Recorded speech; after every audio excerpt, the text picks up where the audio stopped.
Hello my dear students, welcome back to the grammar session. Today we have come up with a new topic, that is lesson number 3, nouns and gender.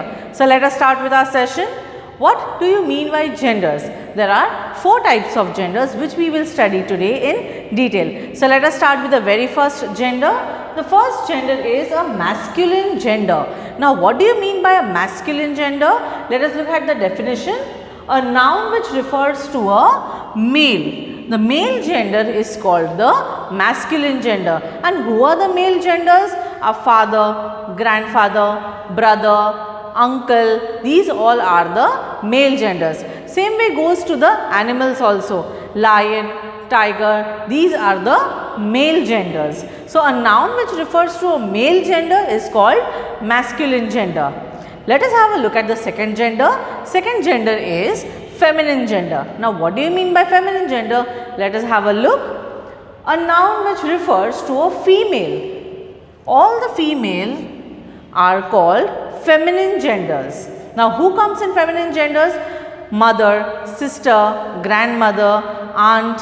These all comes under feminine gender.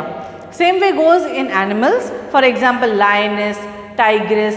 These all are the feminine gender. So a noun which refers to a female is called feminine gender. Now let us have a look at the third gender, that is common gender. Now what do you mean by common gender? Let us have a look. A common gender, a noun which refers to both a male and a female is called common gender. Now which noun refers to both male and female? Let us look at examples first. Child. I have a 2-year-old child at my home. So that child can be a male child or a female child, both. So it is a common gender. If I say there is a servant at my neighbor's house. Now this servant can be a male or a female, both. So it is a common noun. Same way goes with cousin. I am going to visit my cousin tonight. So a cousin can be a male cousin also and a female cousin also. So a cousin, a noun which refers to both male and a female is called common gender. Now let us have a look at the gender, that is neuter gender. Now what do you mean by neuter gender? Let us have a look. A noun which refers to non-living things.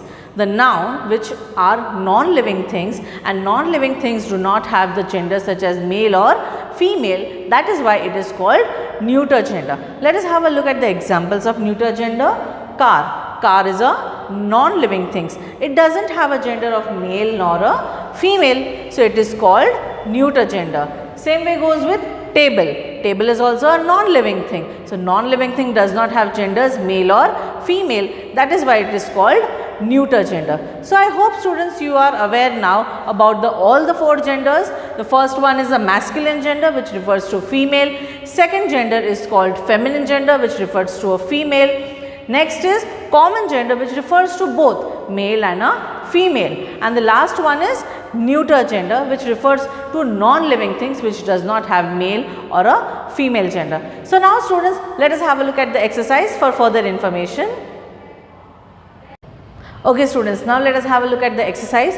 What does the exercise tells us? That write the nouns of the opposite gender. So here either the male gender or the female gender, masculine gender or the feminine gender is given. We have to write the opposite gender. For example, if the male gender is given, we have to write the female gender. If the feminine gender is given, we have to write the masculine gender. Let us have a look at the first one.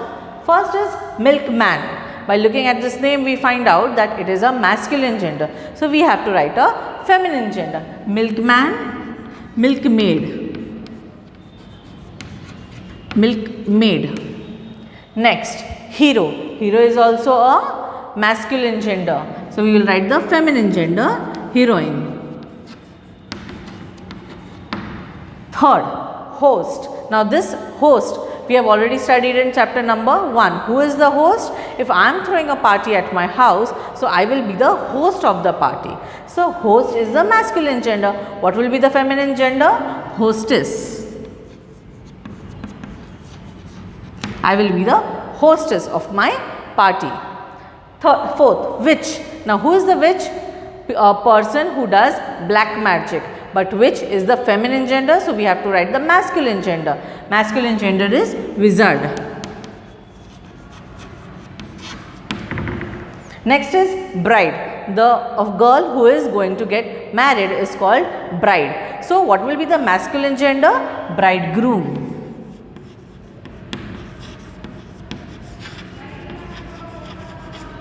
Let us move to the next one. King. Masculine gender, so we have to write the feminine gender. Queen. Gander. Animal, so we have to write the opposite gender. Goose. Same way goes with emperor. Emperor, king, prince. So what will be the feminine gender of emperor? Empress. Same way goes with monk. Now what will be the feminine gender of monk? Nun.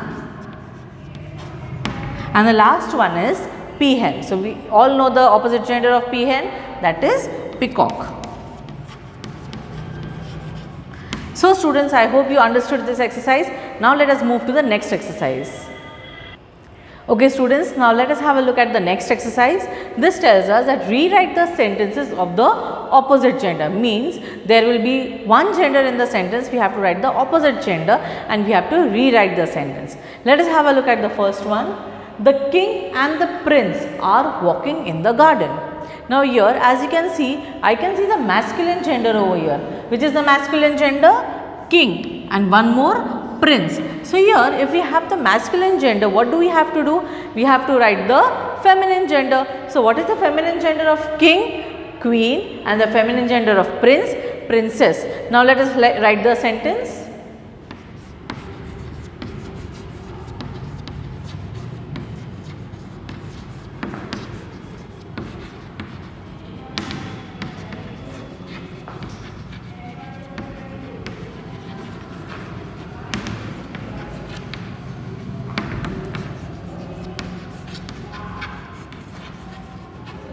The king, the queen and the princess are walking in the garden. Now let us have a look at the second one. My father has two niece who live in Bangkok. Here as we can see, there is a noun, father and niece. So we have to change the genders of these both nouns. So father is the masculine gender, so we have to write the feminine gender. Here niece, niece is the feminine gender, so we have to write the masculine gender. So the sentence will become, my mother has two, the masculine gender of niece will be nephew, has two nephews who live in Bangkok.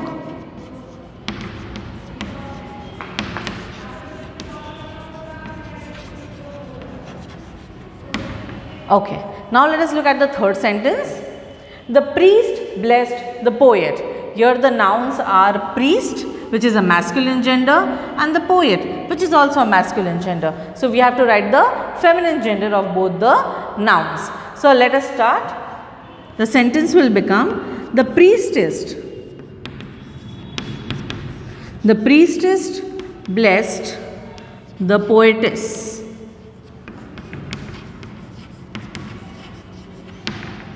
Okay. Let us have a look at the next sentence. The next sentence says, there were 5 men living in the hostel. Now here, what is the noun in this sentence? Men. So men is the masculine gender. So we have to change the gender into feminine gender. Let us start. There were 5 women.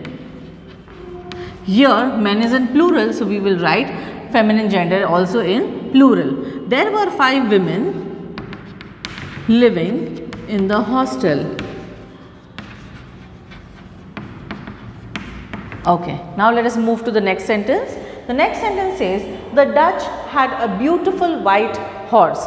Now here in this, I can find two nouns. One is the Dutch. Dutch means the prince, and horse. It is an animal. So both are the masculine genders. So we have to write the feminine genders of both the nouns. Let us start. The Duchess had a beautiful white, and the feminine gender for horse is mare. Next, and the last one, a thief was caught by a policeman. Here in this sentence I can find only one noun. So here it is a masculine gender, so we will change into feminine gender. Let us start. A thief was caught by a policewoman.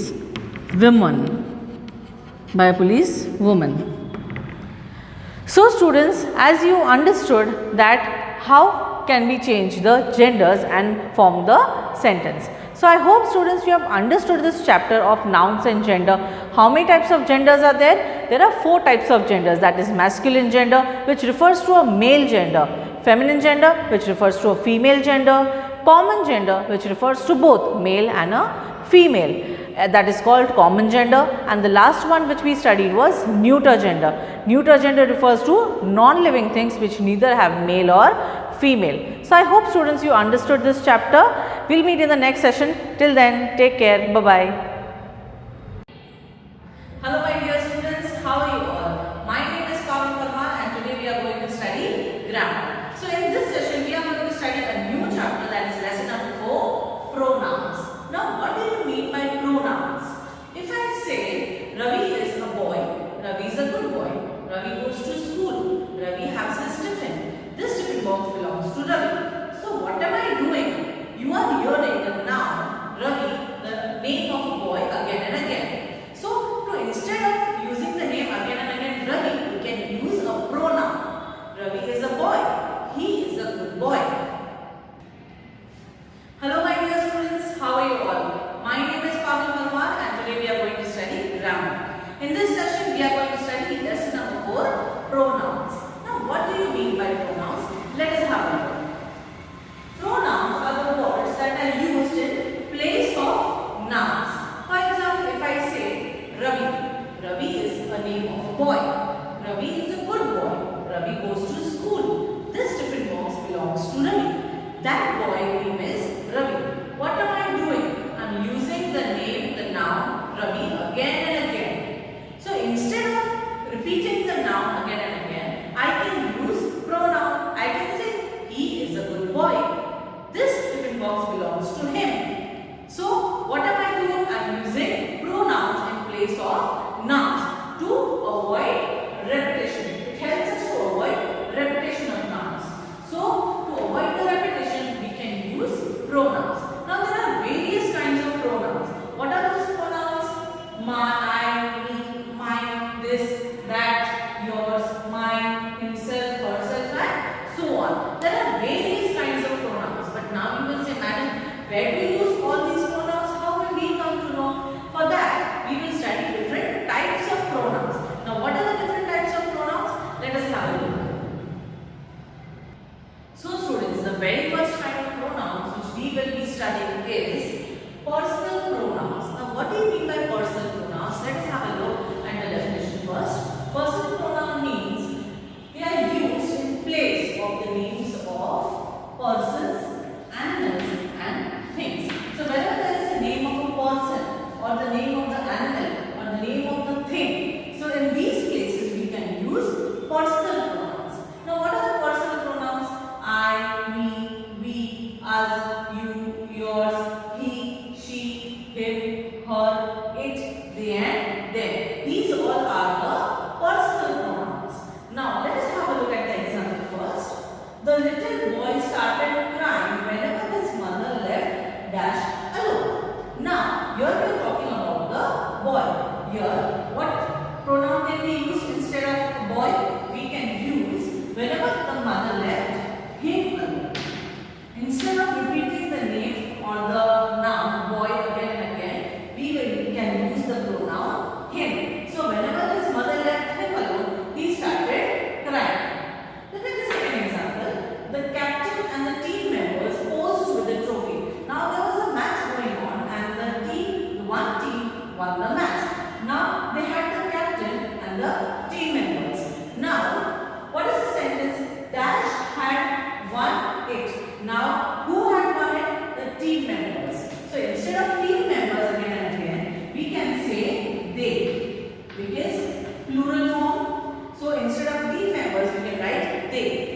had won. Now what did they win? They win the trophy. Now trophy is a thing. So instead to write the name trophy again and again, we can say they had won it again after 5 years.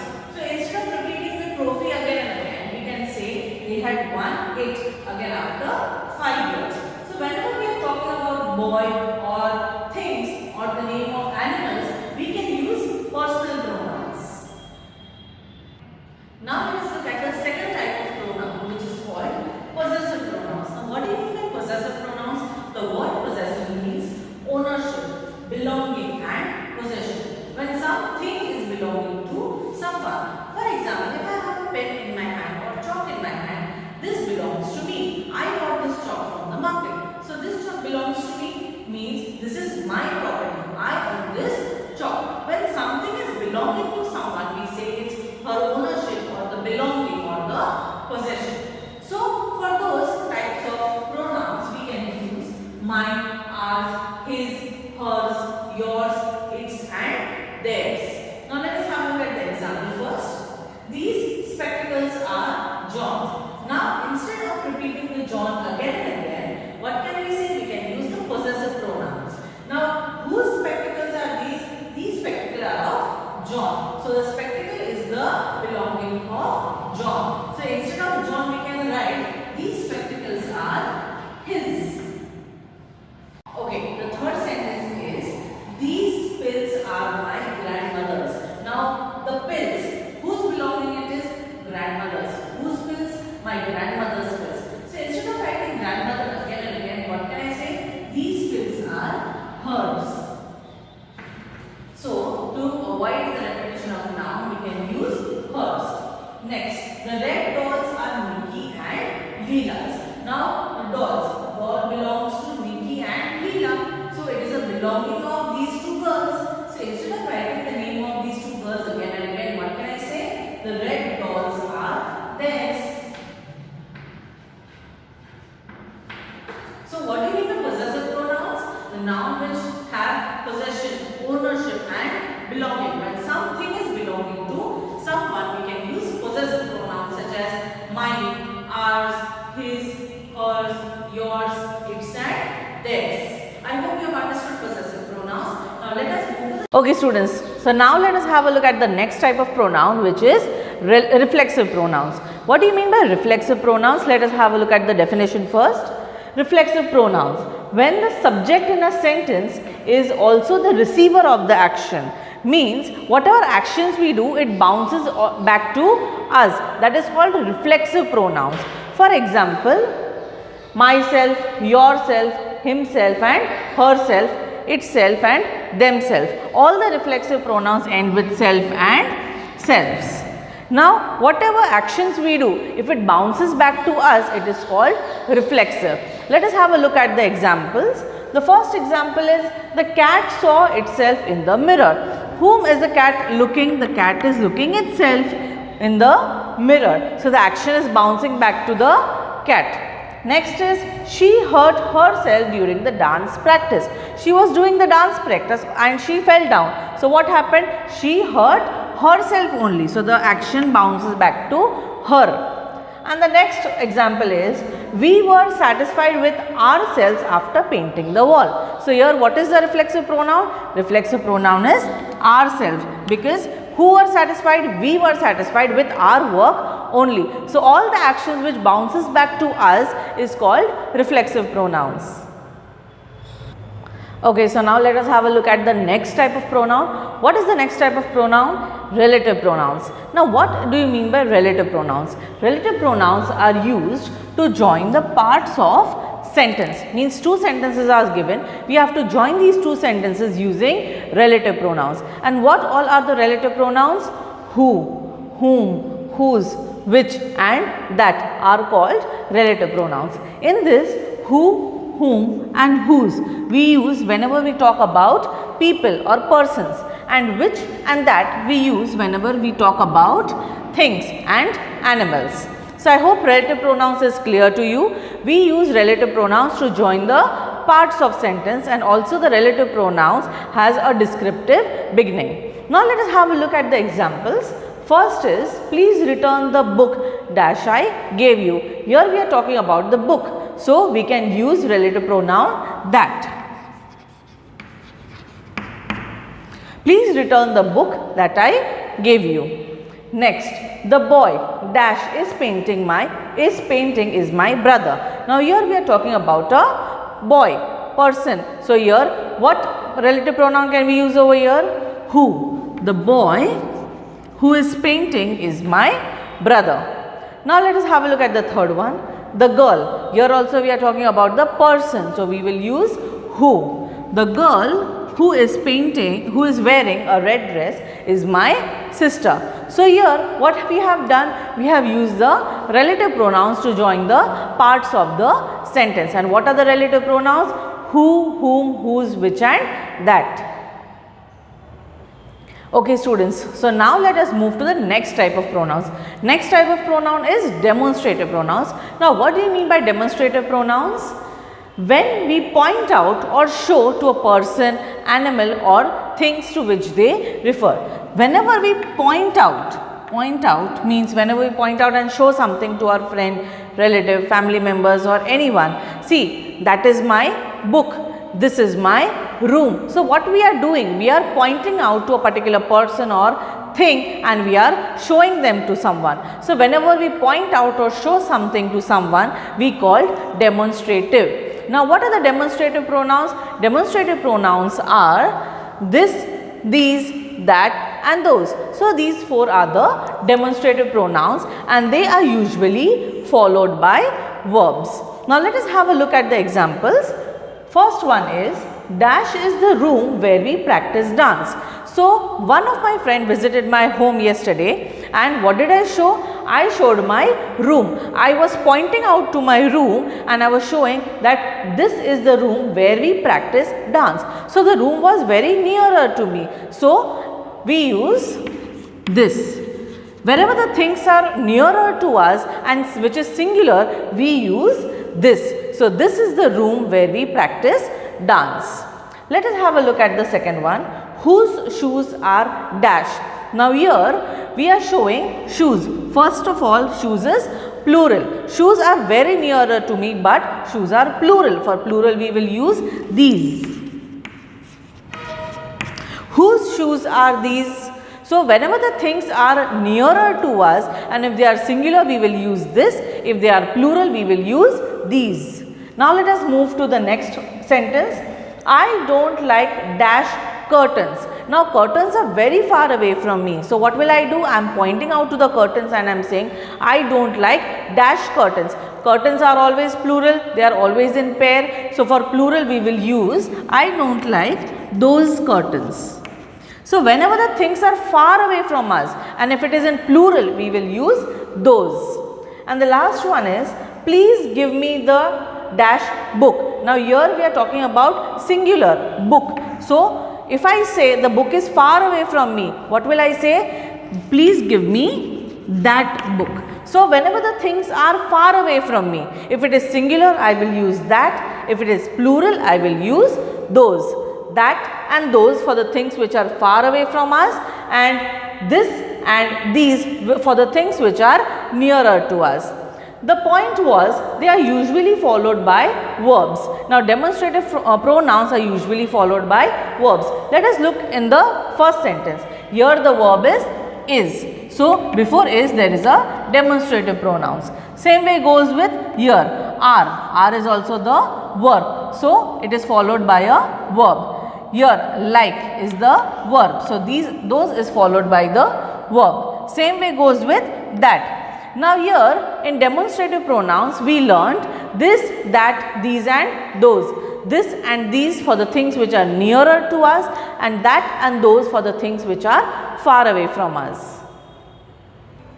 Okay students, so now let us have a look at the last type of pronouns, that is interrogative pronouns. What do you mean by interrogative? Interrogative means to ask questions.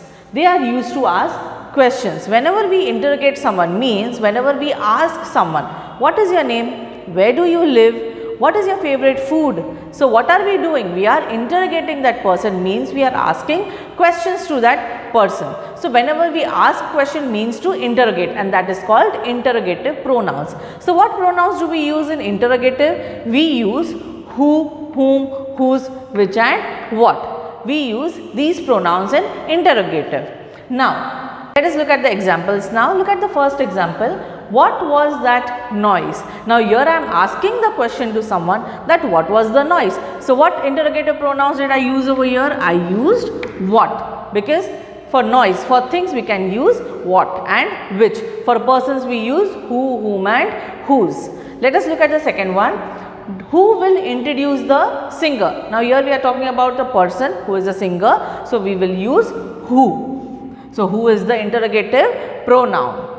Third, which is your school? So here we are talking about school, a place. So here we can use interrogative pronoun which.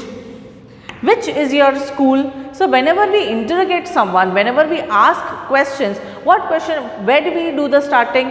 Who, whom, whose, what, which, right? WH questions. One more important point here I have written is, it is usually placed before a verb. So what is the verb in the first sentence? Yes, was. So it is usually placed before the verb. Second, will. Will is also the verb. It is usually placed before the verb. So here interrogative is placed before the verb. Same way goes in the third sentence. Is the verb. So here interrogative pronoun is used before a verb. So I hope students you have understood the interrogative pronouns. What is interrogative pronouns? Who, whom, whose, which and that. Now here what do? We ask questions, means to interrogate. Okay students, so now let us have a look at the exercise of pronouns. Fill in the blanks with the suitable pronouns. All the pronouns which we have studied now, we will apply in this exercise. So students, let us start with the exercise. The first one, when I entered the office, the guard asked dash for the identity card. By looking at this sentence, I feel that whom the guard asked me. So this sentence is of personal pronoun. So what pronoun I can insert over here? I can say the guard asked me for the identity card. So the first sentence was of personal pronoun. Now let us move to the second sentence. The books are not dash. Now the books belongs to someone, means whenever it is a belonging or ownership, we use possessive pronouns, and for possessive pronouns what do we use? Here books are there, so plural we will use the books are not theirs. So this sentence was of possessive pronouns because the books was belonging to someone. Let us have a look at the third one. Give dash more practice of grammar. Now whom can we give practice? We can give the practice to ourselves only. So the action is bouncing back to us. So what type of pronoun is this? Yes, this is reflexive type of pronoun. So what pronoun I can use over here? Give yourself more practice of grammar. Next sentence. The lady dash purse was stolen went to the police. Now here in this type of sentence, what type of pronoun can we use? We can use the lady whose purse was stolen went to the police. This sentence is of relative pronoun. Here we are joining two parts of sentence using relative pronoun. Next, dash are the kites I want to buy. Now I am pointing out to the kites which are far away from me and I am saying I want to buy those kites. So this sentence is of demonstrative pronouns because I am pointing out and showing someone that I want to buy the kites. So here kites plural. So what pronoun can we use over here? Those. Because the kites are far away from me and it is plural, so I will use those. Those are the kites I want to buy. Look at the last one. With dash did you come to the library? Now by looking at the question mark, we can say that this sentence is of interrogative pronouns. And what interrogative pronouns can we use over here? With whom did you come to the library? So students, I hope you have understood this exercise and also the lesson of pronouns and all the different types of pronouns. I hope you have enjoyed this session. We'll meet in the next session. Till then, take care. Bye-bye.